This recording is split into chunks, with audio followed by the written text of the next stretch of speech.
Hey, everybody, welcome back to another episode of Setter Tales podcast. Thomas is on this side, and along with me, Wade. And, tonight we're going to talk a little bit about hunting out west. And I've gone as far as South Dakota, haven't hunted any farther west than that, but there's some great bird hunting out there for people that do. And we're going to talk to a friend who's out there in that area, and we're going to talk a little more about what he's doing with his dogs. But on the home front, uh, I was wearing a sweatshirt today. It's damn cold. It was chilly this morning. Yeah. It was 95 degrees on Tuesday. And I wanted to give you a house painting report update. It's gonna ask. 75% completed. 75%. So you did more than what you said you were gonna do. Man, yeah, I got ladder knees right now. I'll tell you that. So I may not be able to get up from this desk when we're done, but yeah. Anyway, we're getting it. I think I'm gonna get it finished before the birds start to fly. So that was my plan. And so if I get a few more good days, we'll have that done, and we'll get that off the list. But Maybe you need a bigger brush. I'm using a big one. I got a sprayer. I've got the whole. Oh boy. Yeah, Okay. yeah. Okay. Don't Okay. get me going with that sprayer. I'll spray everything. But yeah. In the meantime, while I'm on the ladder, painting the house, I'm looking over at the kennel, and the dogs are, laying there like, hey, come on, it's time. It's time to get in the field. So hopefully we'll get that done soon. Update on your pup. I know you bought a puppy. I thought you were going to go down and get it last weekend, but No. apparently not. Leave tomorrow afternoon and about a 7.5 hour drive down to Oklahoma. And just gonna grab a room and probably a cheap meal on the side of the road and There you go. turn around and head back. Got to be back for our guide That'll, meeting on Sunday. So that'll be nothing for you. yeah, A road that's trip. You're used to driving those. yeah. I spent a lot of time on the road. It'll be nice. I am taking my truck with a dog box just in case we get car sick. Last thing I want is a puppy puking in the back seat while Yeah, I'm that driving wouldn't be down the good. road, and That's happened. That's had happened before. actually got woken up in the middle of the night the other night. CJ was out Ooh. using the facilities at night before we went to bed, and she grazes like a cow. And I wasn't paying attention. I finally heard her scratching the door, so I let her in. And about 5 a.m., I think it was Tuesday morning, Surprise. I heard the, Uh-oh. You never get there in time. and I didn't get there in time. No, you never So, do. You might as so well we just. had a little misfortune in the bedroom, of course, on the carpet, and then Well, got her to the door, and then she ran back in the house, and for those of us who have dogs that are in the bedroom at night with us, that does happen well, occasionally. she's So she's confined to the kennel now until the grass dies. It's not so sweet and tasty. But I've always thought if I could invent an alarm for morning that sounded that, that belly gurgle that a dog gets right before it throws up, I'd wake up to it every time. let I me hate write. waking up in the morning, but Let if me I heard that, let me write this down. I know. I mean, this is I was like trying to this figure is out how genius. to make that, but The problem is you might just go clear up and hit your head on the ceiling. That way, oh, that's a. it'll wake you up. I mean, you could I be like any that. condition, and you hear that noise, and you Yeah, instantly you wake do. up. Yeah, you do. You had that thought hit your. Yeah, Even like the little yeah. house dogs. I mean, they're tiny, but you hear that, and it's like, oh no. So if you could have that sound come out of the alarm clock when it Oh, goes, that oh would that man, would it be would. that'd be Oh, it, I'd right? I'd There you get up go. with my I can uh, make that happen, right? well. He's a You have genius. to, He's yeah, a I think genius in we there. should do that, and then Yeah, maybe I think you ought to we could market have that. our own ringtone app, I think that Setter might be a Tails yeah, ringtone that app. might be thrown for the market. So But everybody that's listening to this right now is probably going, these guys, you know what? He's right. That's a great yeah, don't idea. yeah, you shouldn't have yeah. So you let it out. Somebody's Oh gonna well, we're gonna somebody on if the somebody they'll be invents it, on the internet tomorrow. There'll if be a guy that somebody has this. invents it before us, I will gladly Doggone it. pay the 35 cents for that ringtone. You need the royalties coming in though for Yeah, every one I that gets know. I don't know sold. what But the royalties on that would be, but well, hey, getting back to hunting birds out west, which is something I'd really like to do. It's kind of on my bucket list. I think we've talked about it. yes, Going out there and chasing some sharp tails in September before things get, hot and heavy here in the pheasant world that we're in. And so I know some guys that are out there now or have been out there, and so I've always wanted to try that. So maybe we'll get a chance to do that. But about 3 years ago, I met Greg Pierce, and Greg now, I think at the time Greg was living out in, I think he was living in Arizona at the time, but he was looking for setter at the time and had talked to us about that. And we have since stayed in contact and become friends. And he's in Great Falls, Montana, and he's hunting two Ryman type setters up there. And I think he's been in the field recently. And so we're going to chat a little bit with him about what it's like to hunt out west and hunt some of those grouse. And I think there's some pheasants out there too, but I think he was just telling me that he's hunting some sage grouse and some other things. So, Greg, we're going to bring you in and we're going to talk about your dogs and what you're doing out there in Montana. Or How you doing? I hear you. We hear you. There he is. There he is. Yeah. Greg, how are you doing tonight? We're doing good. A little chilly day today, but it's good for the dogs because in the last couple of weeks, I take them out every morning because I'm lucky here to be able to get them on live birds most mornings because it's really hard to find birds to train, And my dogs are little over 2 years old and one just turned 1 year old. And so they just love getting on birds. So I'm real fortunate to have birds close by, but natural birds year round. So, are you mainly hunting like public ground? I know there's millions of acres of public ground out there, right? In Montana. Yes, I live just off the Missouri River, about 8 miles south of Great Falls. It's a nice community where everybody's got, 5 to 20 acres. So we have pheasants that come through the yard here too, and in fact, I had one sharp-tail in my back pasture last March when I was backing up with my tractor to do some fencing. I have wood 3-row fencing, but I'm putting in the hog wire so my dogs can't get out because I was planning on getting a puppy, or I just did. So there's a bird jumps up and out of the weeds, out of the pasture there. I'm looking at it and I thought, wow, that looks almost the size of a pigeon, but it's not. It's kind of a gray brown. So it jumped on my fence rail and I stopped and I looked. I said, my God, that's a Sharpie. And then it jumped down to the road between the neighbors and mine and was walking around. I knew it was a sharp tail. So I haven't seen her or him since, but it was a good thing. But I'm sure he's there just someplace. within about 3 miles from me, I have 500 acres of state land. It's up at the airport. It's up on the mesa. And I kind of take my dogs up there every day training because it's nice to get them out to run. And they love to run. And so there is a lot of state land in Montana. I've got a lot of waypoints on my Onyx app.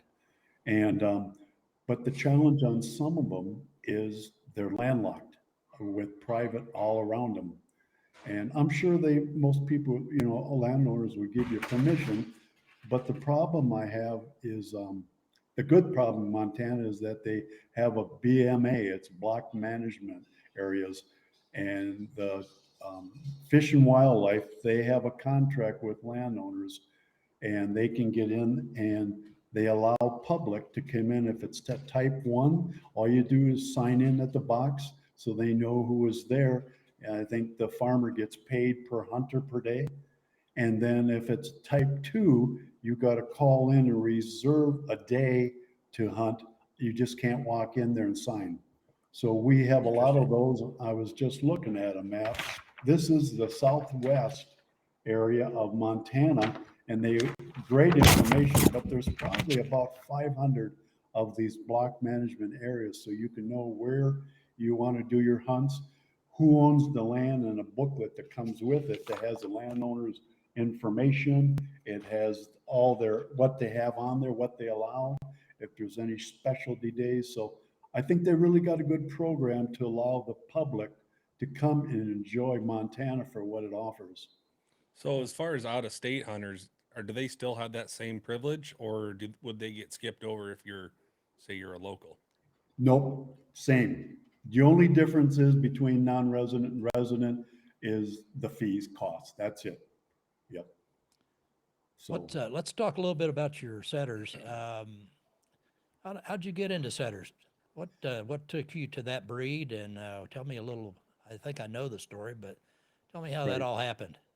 well, I grew up, my dad's always had Springer Spaniels in Minnesota. And when, for my fifth Christmas, Christmas Day, my dad bought me my first pup. And it was out in his car Christmas morning. And I've had Springers just because they're a good dog, they're great, and they're not an aggressive dog, a breed. And they were good flushers. And then I had Springers all the way up to probably 90. And then I waited a few years, didn't want to replace my last one. And then I went in and I went to go to a pointer because I hunted with some guys. One had a Vizsla and the other had a pointing lab. And I know labs like to run, so I went and I got into a Weimaraner.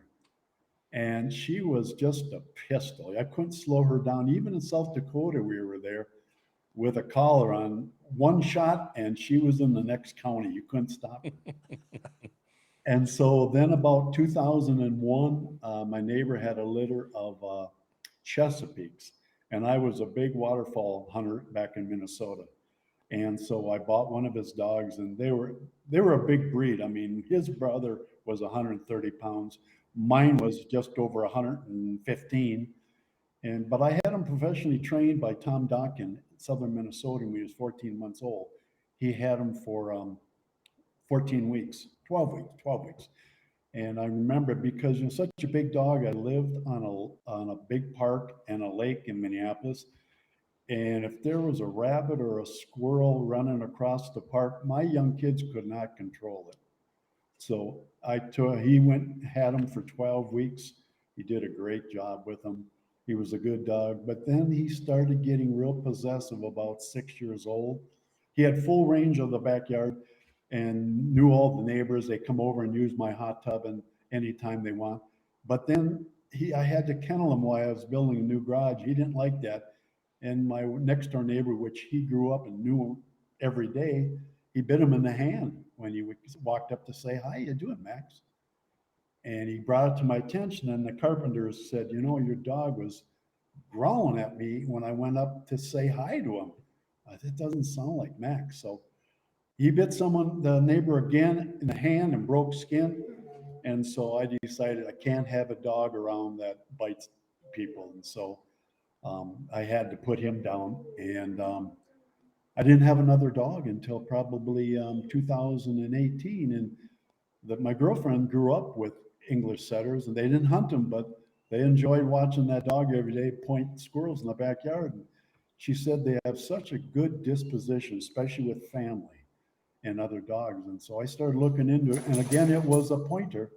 And I didn't want a German short hair because I was reading and they had some problems with splitting on their spine. I remember reading about. Oh no. And so I started looking and reading into the Ryman and getting involved with the group, the breeders from the Ryman there. And I thought, this is a good dog, a male that I could have around other males, and they wouldn't be aggressive and had to separate them worry. So, and then, so doing my research was watching the YouTube. Hey, no, watching the YouTube with Wade and his show. And boy, when I seen his Sweet Lou, that I said, that's my vision of a English setter would be. So I checked around with many breeders, probably 6 or 7, those people that were maybe going to have a litter. And I was very specific, even when I got this last one, she goes, "You're too fussy. I don't know if I want to work with you with a puppy, you can't be that fussy with what you want for a dog." And I said, "Oh yes, I can."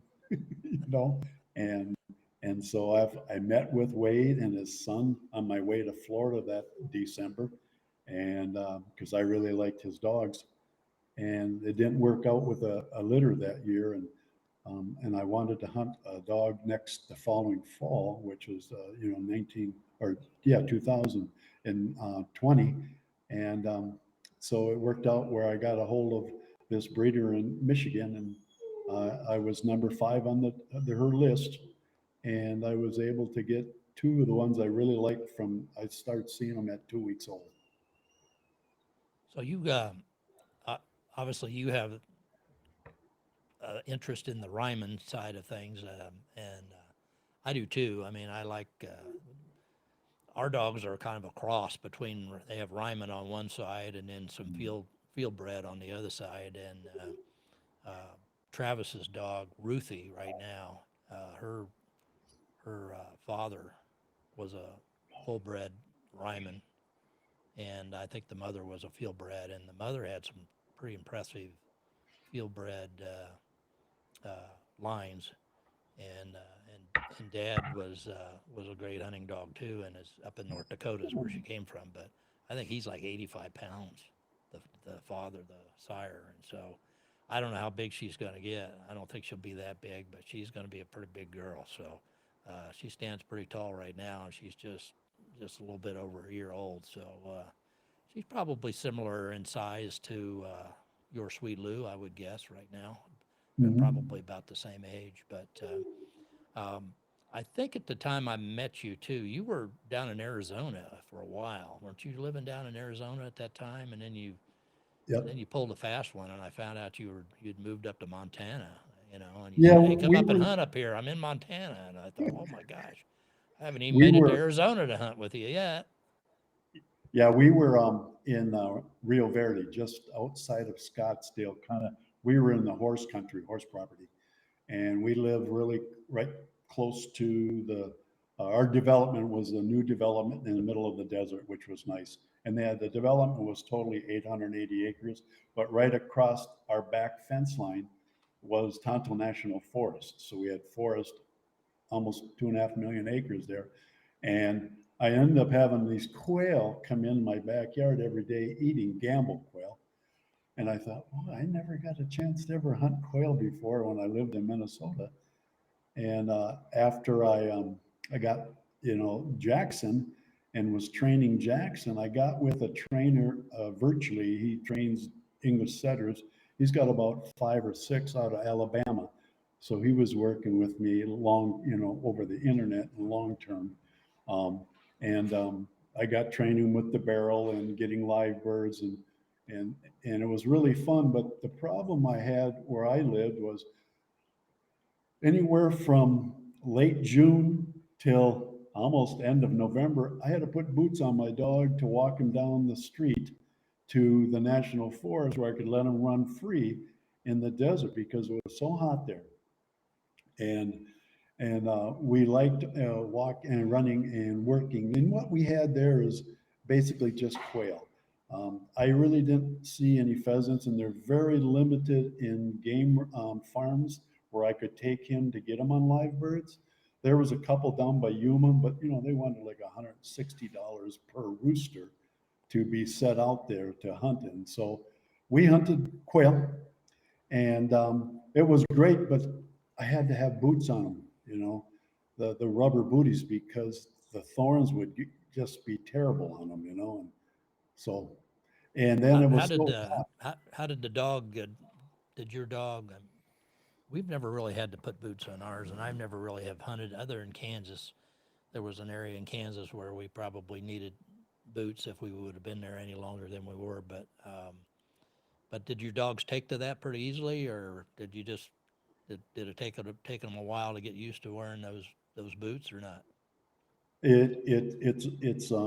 It's tough for them every time. I mean, they don't balk at it, but I put them on and they walk around like this, It was really kind of funny. But after a few minutes, they're in the field. They don't, Yeah. but it really saved them a lot because you get the jumping choyas. Those, let me tell you, my girlfriend, when we moved down there, she backed into one hiking one day and she had a bunch of them. And so I pulled as many as I could out till it was too painful.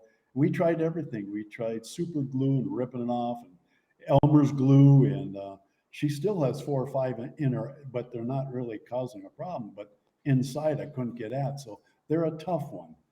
And I just got tired of the heat, especially with the dog. I had got acclimated to it by living down there because 6 o'clock every night, you'd go up to the community pool and have a beer and lay by the water was okay when it was 95 out, at 8 o'clock. But I end up, got tired of when I picked him up in the middle of May in Kalamazoo, and we took him up to northern Minnesota where we had a cabin for the summer to train him and get him out of the heat. Because it's brutal on, especially a young pup when you're down in 110 degrees all the time.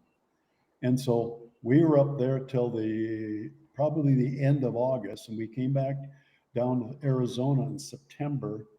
And it was still 108 every day. And so by the third week, I just ordered all my tent I had ordered custom, wall tent, and all my camping stuff for elk hunting and going to Montana. I said, let's go to northern Arizona. So I packed a dog. He was 6 months old. He just had his rattlesnake training, so it was good to go.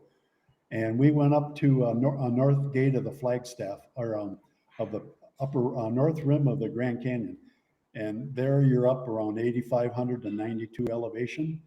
And we hunted blue grouse, and it was so fun. He really liked it. And I'm a big grouse hunter from Minnesota. And so we were up there, but to come to find out that was a high year in fires. There was a fire restriction even up in Flag and north of Flag. The nights got down to 29. We froze, and so we were sleeping in the car for the first night and waking up every 2 hours, turning the heat on. I said, no, we're packing up. And so we packed up, the dog and I moved and went up to eastern side of Montana. We camped for a week. This was now in October, and we had the greatest time. We were 3 miles from the North Dakota border. We saw so many birds. I only shoot 2, 3 a year, just enough to have a meal. I just love to see my dog on them, now both dogs. And so ever since then, we go up there this year we didn't, because we wanted to spend the first week hunting sage grouse. So we went about 160 miles southeast of here, and we were down there for 3 days for opener, but we left 4 days early because it was supposed to be 104. That's the Saturday down there. It's just too hot for dogs. So we came back. Sage grouse, those are fun. What's that? Do you hunt those every year then? Or? No, this is my first time. Okay. I wanted them because, well, I guess Wyoming and Idaho still have a kind of a season. We have pretty good population.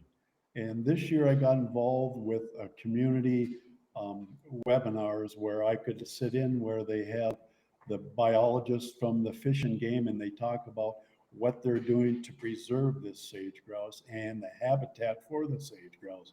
And it was all about oil companies wanted to purchase land down in their domain and pump oil. And by gosh, they stuck to it, and they didn't allow their permitting.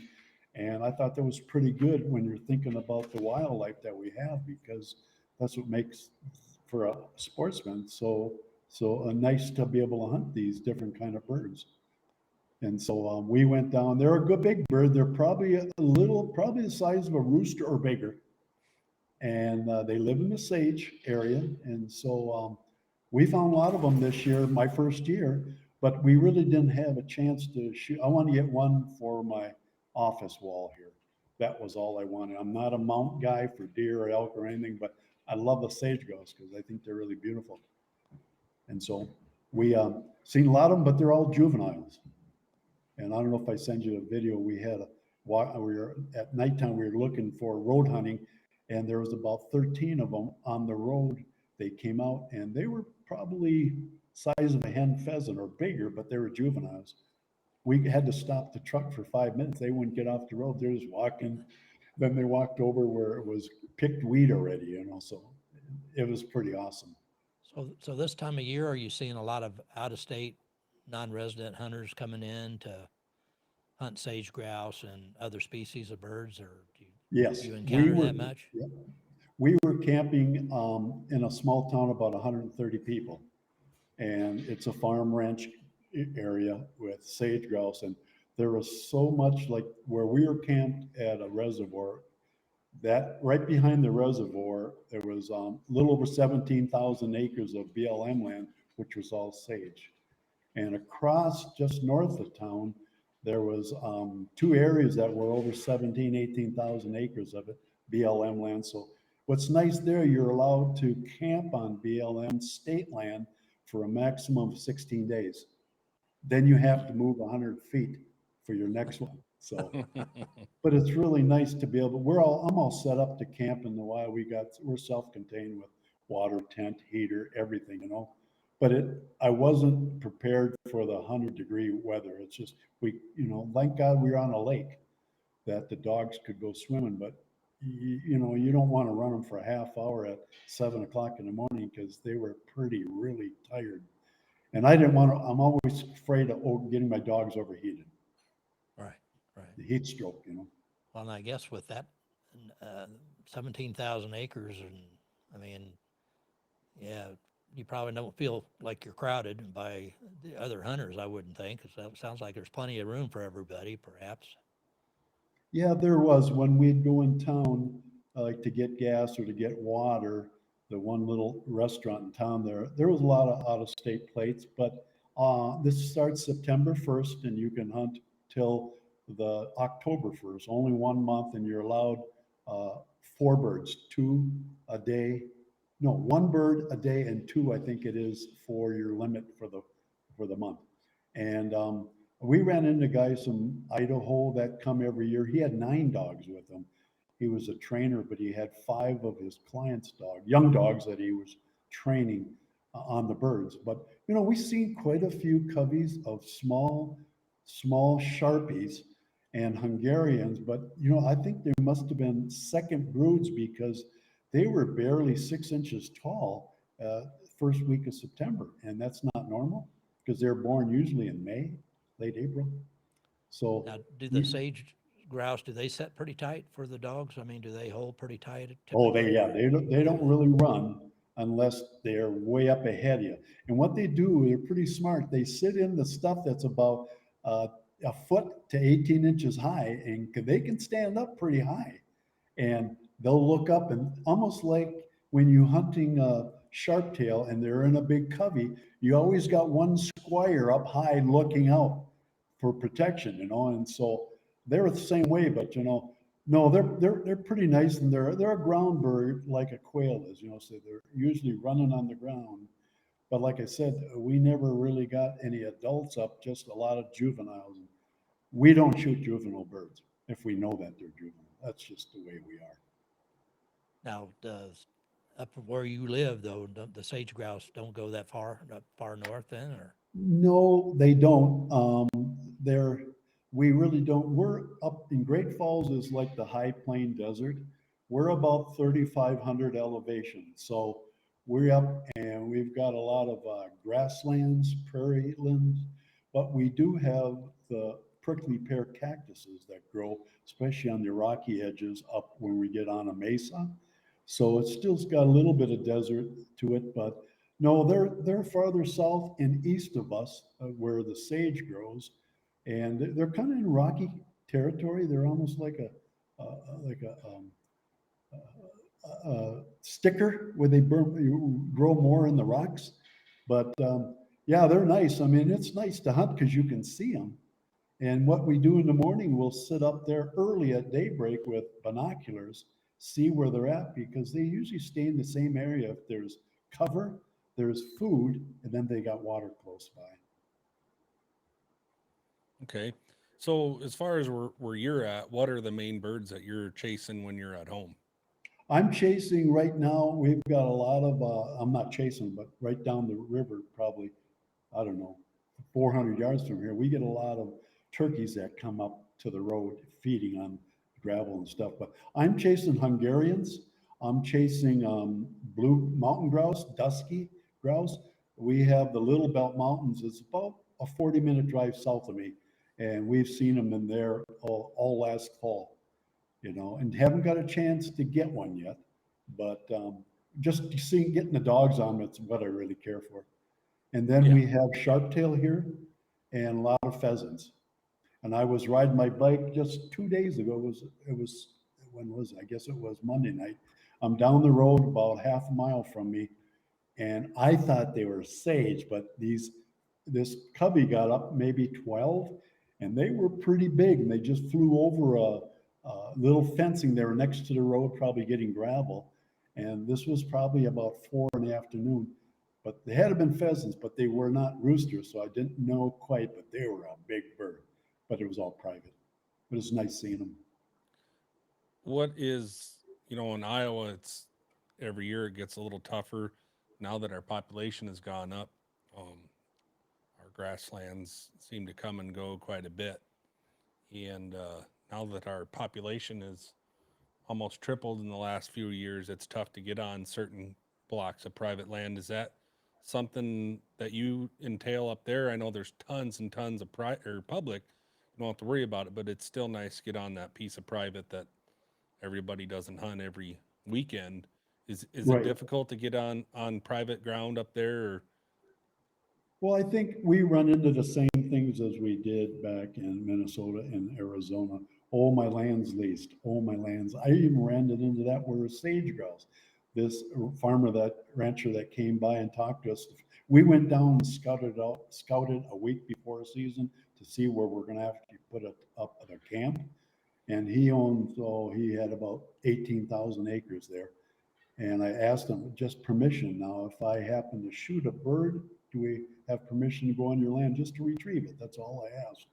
He goes, well, I got to tell you, my land's leased by a outfitter, but most people are very nice if you ask permission. And they've got, advertising all over Montana.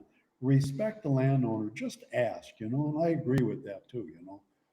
But because of all the public and the state land and the block management, there's so much, in the block management where we hunted, and also when I hunted the last 2 years on the east side of the state, you've got some ranchers that have, 15, 19,000 acres in block management.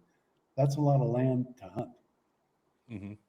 And if everybody shoots as well as I do, you don't ever have to worry about the population of We birds. don't want to talk about shooting. Oh, sore subject, isn't it, Wade? Well, that's why I guide. As I started guiding, so I didn't have to shoot anymore. But no, yeah, once in a while I get right spot. Everything falls into place. I can get a bird once in a while. But what's when you're carrying a shotgun? What's your choice to take into the field these days? Well, I have two over and unders there. CJs? No, CZ. CZ. Yeah. Yeah, I started shooting about 5 years ago in Arizona. We went as a group in my community shooting sporting clays at a big gun place. And I sold my stuff. I stopped hunting in early 2000 in Minnesota because I got into golf and my dad was a big golfer. So kind of got away from the hunting. And then so I used my buddy's, he had a bunch of guns and I used a CZ 20 gauge. And that was okay for trap, but if you're shooting sporting clays, they're a little bit too far out. So then I got a 12 gauge. So I have two of them. And I usually take the 12 out there. It's just more BBs, more lead in the air. Steel nowadays for me. So let's. I want to take a look at that dog that's at your side there. Are they both there in the room with you? Here's Jackson. Jackson, come here. Take Look a look at here. at Come Jackson. here. Bird. Big boy, the 75-pounder. Come here. Here. I'll throw that picture back up here so you can see Okay. what we're Oh, looking at. is he getting No, he's looking out the window. looking out the window? Here, come here. We're gonna make you a star, Jackson. Come on. Jack, come here. I just have to be careful because I got to spell everything to him. Like, come here. DEADBIRD. Come here. Look, There he is. There he is. Oh man. Wow, he is a big boy. Oh yeah, he's beautiful. What's it? Where's the bird? Dead bird. You see the bird? Yeah. So those Ryman dogs, they got a little Dalmatian in them, don't they, Wade? Or is that where they get all the spots? I don't know. Don't think so. No, I only joke. Yeah. I only joke. Yeah, he just. Now I wished- said the DEAD word. Here comes Lou. Come here. Let's check out old sweet Lou here. Oh yeah, come here. This There is he Lou here. Oh, there he Yeah, is. yeah. Say Yeah, hi. there's the old try there. Yeah. Yeah, I usually tricolor. First time, But the more and more I have setters, I never wanted an orange belton because I just, your Lou was a blue belton and I like the blue beltons. But when you see some orange beltons that are marked like Your Sweet Lou and Jackson. Oh, They're yeah. beautiful, Oh, they are. beautiful Yeah. dogs. Yeah. That orange, you know. Yeah, they are. Mine Yeah. are all primarily white. Got a little bit of tri just on their heads, or just black and white. And then my third one, CJ, she is a full chestnut head, chestnut spots. She don't have any primarily large patches. And then this little girl that I'm picking up this weekend is actually an orange. Yeah, she looks a lot like Oh, Darby. Yep, she's I had one growing up, and out of Tacoma Mountain Sunrise, direct off of him, and she kind of was a spitting image of him, and same coloring, and actually this little girl is a grand pup out of this Tacoma Mountain Sunrise, and he's been gone for heck 20 years, Yeah, and at least. they kept some of his semen back, so that's where I got her. So she's got the eye patch, the orange eye patch, and a little bit on her head and a little bit on her body. But she's young enough where all her ticking hasn't come all the way through. But she'll be primarily all white too. But I kind of enjoy that when I walk in on a point when it's really snowy and you just see the spots a little bit. And I guess I don't know what do you get a lot of snow where you're at? Do you get to tromp through all that good stuff when you're hunting in the fall, or? well, it depends. We're up right through this part of the eastern front of the Rockies. We'll get snow like 3 years ago or it was a fall of 2020. We came up we decided to move here. And we came up in November, Thanksgiving for a week, looking for a place to buy land and build. And they just had 20 inches, probably within a week before we got here. But the only way you could see snow here was some piles in the ditches, that's it. Where last year maybe we had 15, 18 inches yearly total, not at one time, but we'd get 4, 5, 6 inches. But in 2 or 3 days, it'd get up to 55 and it's all gone. So I never really had. Not like Minnesota, is it? That's like Minnesota. Minnesota is froze from November through Yeah. May. Yeah, yeah. So Yeah. that's nothing out there then. Yeah, No. they had a long, Minnesota had a pretty long winter this year. They just kept getting snow and snow and snow, and the lakes didn't open. The lakes are just barely opening for the walleye opener up north. So I was going to ask you, Greg, have you ever hunted in Iowa before? No, I haven't. Never Never have. have. Okay, I thought maybe Never have. maybe as close as you were to Minnesota, maybe you had snuck across the border there, or maybe at some Well, point in your I have friends lifetime. that go down to Iowa every year and they have golden retrievers.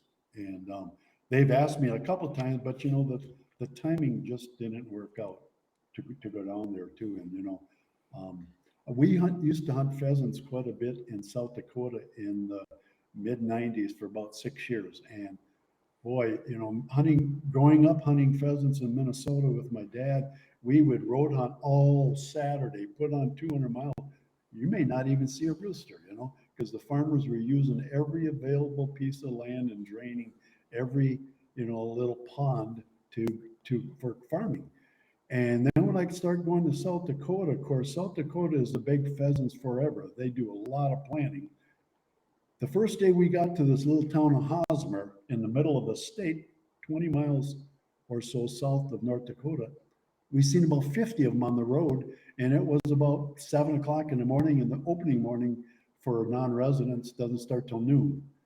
We're thinking, wow, is this going to be a good hunt? But there we saw some fields you get 50 to 100 birds that go up, and I've just never seen so many pheasants. So we did really well there, and that's where I first got, my first sharptail. I found out what a sharptail was, and I love them because they get up, you shoot at them, and they turn around and laugh at you. You missed me, And I think they're one of the most delicious birds to eat besides a grouse, a ruffed grouse. And so pheasants are real good too. It's just kind of smelly cleaning them, yeah, I think. But So- talking about pheasants here in Montana doesn't open until this is the weekend it opens first for youth and deer and the pheasant. season. So it opens about usually the 8th or 9th of October for everybody else. And the last 2 years when we were on the east side, last year for sure on the east side of state, camping at where we camped on the lake there, State Park, at nighttime, we used to drive around after dinner till dark, which was about 6 o'clock, 6:30, just watching the pheasants because just probably 2 blocks from where we were camped, we stopped one day and there was on each side of the road, there was dried up bulrushes where the pheasants really like. We stopped counting about 73 birds that were on the road. And it was just unbelievable, but we've never hunted them. We didn't hunt them because we were gone by then, you know. And I did see a few last year too, but just to watch the dog because they'll hold so tight for a dog, you know, in the thick cover. I just love watching them. So if Wade and I were going to plan a trip and come out your way, when is the best time of the year to come where you may not hit that 100-degree weather, but you're not Yeah. going to get that brutal cold? Just a perfect time where you could probably get into multiple birds. If somebody, even if it wasn't Wade or I, but if a person was going to travel to your direction, when is the best time of the year to come? I would say this time of year, the end of September, 1st of October, there's still going to be a lot of hunters here, but you know, Montana is about 147,000 square miles, so it's a big state. And there's a lot of places to hunt. And even though, you know, like I used to in Minnesota, I would go into a field after somebody else did because my springer would always find birds that maybe other dogs didn't, you know. So that wouldn't bother me. But I would come out for sure this time of year because you're not going to have that hot weather. Mm-hmm. Yeah. And this no was a snow very yet. unusual year to have 90-degree, 100-degree weather 1st of September, you know. So we just happened to hit the wrong week to go It's been hunting. a little weird here Yeah, in it's Iowa too. been crazy. I walked it out of the car today when I got out of the car here, and I'm like, man, that's kind of chilly. But it's summer's over. It's time. It's hunting time, and all my buddies are sending me Snapchats and seeing on their Facebook they've been out to Montana, they've been to Utah, and they're piling the birds up. It's like, why am I home? Wait, I have a podcast. I have to every Thursday. Got a podcast. You're famous. On a Oh podcast. yeah, famous. And you're getting a new dog. You Yeah, gotta I you got gotta have to stay actually. home and take care of your dog. I got your new one this dog. weekend, and 2 weeks I'm getting another one. So, go big or go home, I suppose. Just, It won't be long though. Won't be long. no, it's always good to talk to Greg and chat about his setters, and we've always had fun comparing notes on the dogs and that kind of thing. And like I said, if you want to talk Rymans, and Greg's a guy to talk to about those. So yeah, one of the things you mentioned earlier about snakes, and obviously when the weather has been warm like it has been recently, your dogs, it sounds like, have been snake trained.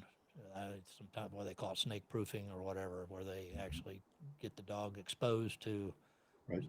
something bad, so that when they encounter it in the field, they won't say, "What's that smell? I'm going to go over there and check that out," and get bit in the face and or on the legs. And so I would say, what, after getting into October, are snakes still kind of prevalent, or do you have a chance No, of still encountering those?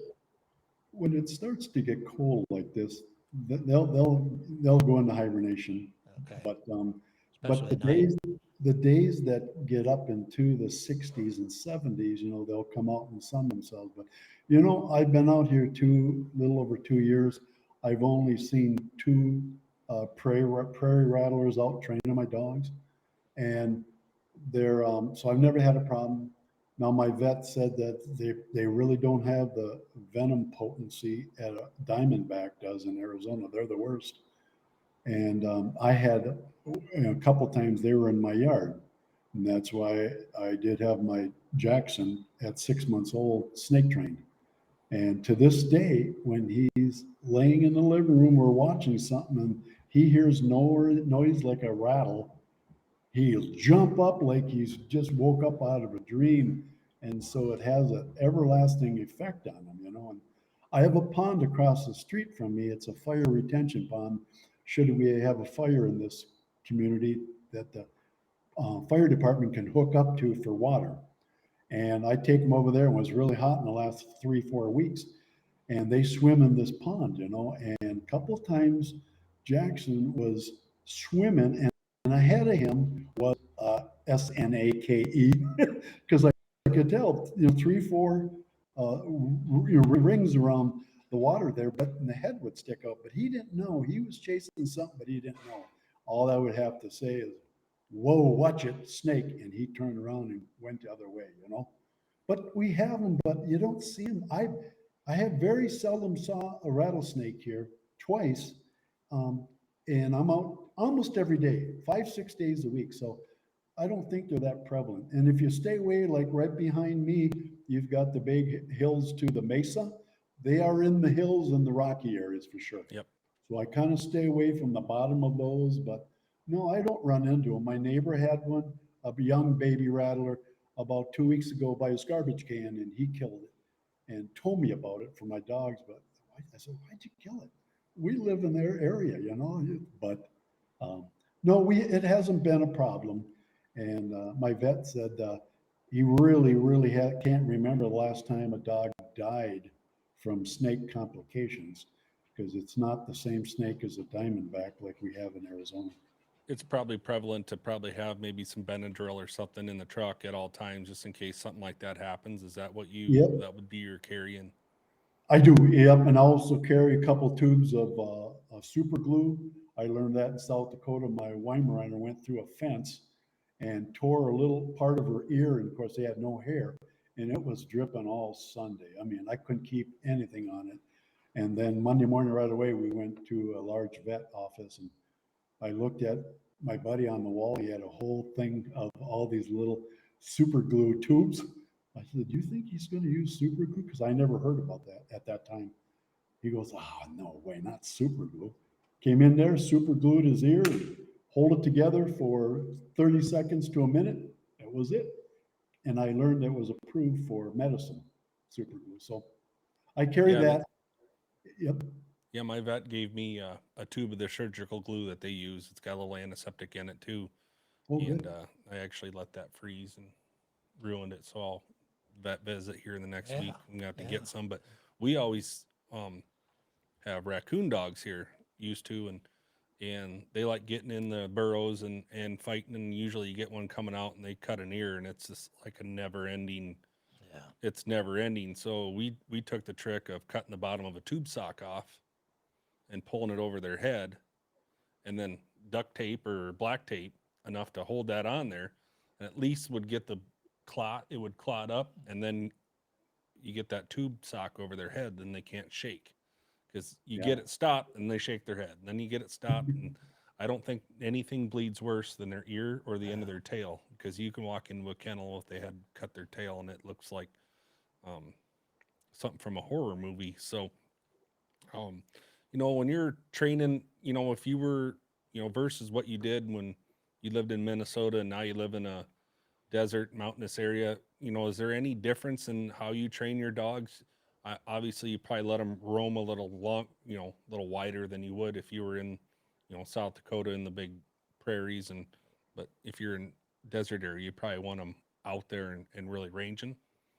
Yeah, I've wrote with Jackson, I've always tried to work on his range because, as reading up on the Ryman and the, what is it, the other breed that is in my dog too, and I'll think of it, and is that they're a close ranging working man's dog versus those that work with horses and field. And I didn't want a field trial dog where they're out there, half a mile. But Jackson does roam. I mean, he'll get out there 150 yards or more, but I don't have to worry about him because on a dead run, if he catches a scent, he's just wow right now. And so it's just the having the space here. Minnesota was pretty woodsy where I lived, and unless you went to a game farm or southern Minnesota to find it, the pheasants. But I like the field here because, my setter is not so much a ground sniffer as he is the air sniffer. And he'll run through. And I mean, this guy is he won't stop running until he has to come back for a little bit of water and then he's back. But no, he gets out there, but I don't worry because he'll get on a point and now Lou will follow his point. Every move Jackson make, Lou gets on a point and honors it. And I never taught him anything. This was all natural. Till I walk up and flush these birds. The only time Jackson and Lou will move, I can tell when all of a sudden Jackson's tail moves a little bit, and then he'll creep ahead about 10 feet, goes on point again. I know they're running because the time I get them to flush, they're 50 yards down in the field. So I just let them Yeah, go. that's pretty common. That's our big thing with pheasants here. You know, you can kind of see that tail That's start why, doing that's like, why oh, we hunt. great. That's Here why we comes- hunt dogs that have tails. This is going to take forever. Sometimes you wonder, you know, you get later into the fall and into the winter, you're like, okay, how are we going to hunt this to put the birds in the middle of this property versus them going all the way to the end and flying out. So I got a spot that we hunt quite a bit, and Wade's been there a couple times, and you got to be pretty strategic with those birds. They get smart. There's a lot of them. So one flies, then they all fly. So you kind of you got to have that dog that's going to stay still and You learn. think they've all flown. You And think then one, you think, oh man, they're you all always out. have that one that's gone, you know, under the radar and is going to do stealth and is going to sit there tight while all the others have flown off, and you think, man, they're all gone. And Well, and that then one you're saying, spot, why is this dog still pointing they over here? they got smart enough to where they follow us to the truck. So we were all at the truck shooting the bull, and everybody was tired, and like my Garmin beeps, and dog's on point about 30 yards that way. We just walked that. I guarantee you those birds are walking behind us. And she went right down the line and just one right after another. And it's like, these birds are super smart. But to end the podcast, we always ask you, what is your favorite hunting, you know, dog story? It could be with your current dogs, your older dogs. We like to hear that one story when you're sitting around the campfire with your buddies. What's the one story you always go to? Well, when I get together with my buddies once a year in Minnesota, we were up on the Canadian border duck hunting on the Vermilion River. It separates Canada from Minnesota because we hunted a lot of wild rice patches, and we have to portage in about 45 rod portage and went about a mile and a half to a camp. And it's a little forestry camp, and we had decoys 2 or 3 sets out into the wild rice, but of course we were on shore. Calling in ducks would come and all of a sudden 2 or 3, you know, those wood ducks came just straight in arrow, and they went right down. And my buddy shot one, and he had these old Remingtons. I can't remember what they're called, 3-inch 12 gauge from Canada, Federal something, not Remington, Federal. But anyways, dead eye, one shot, he got that duck. Now the river was flowing so hard, it overturned so you could see the white, but my dog couldn't see because we were in bulrushes, you know, 3 feet high. So all I did was lift her up and I said, dead duck, Chipper, dead duck. And she saw it, something. And so I let her go. My buddies all said, she's going to come back with a decoy. Man, she went through 2 sets of decoys, got hung up on one set, got out of it, went to the river, got out there, and she looked around like this, and it was like a quarter mile down the river. She took after. About 20 minutes later, she came back with that duck. And to this day, it was like, I've never seen, and they always say, man, I've never seen a retrieve like Chipper made on the Vermilion River. It was really something. So, Yeah, it was pretty all cool. those stories stick out, and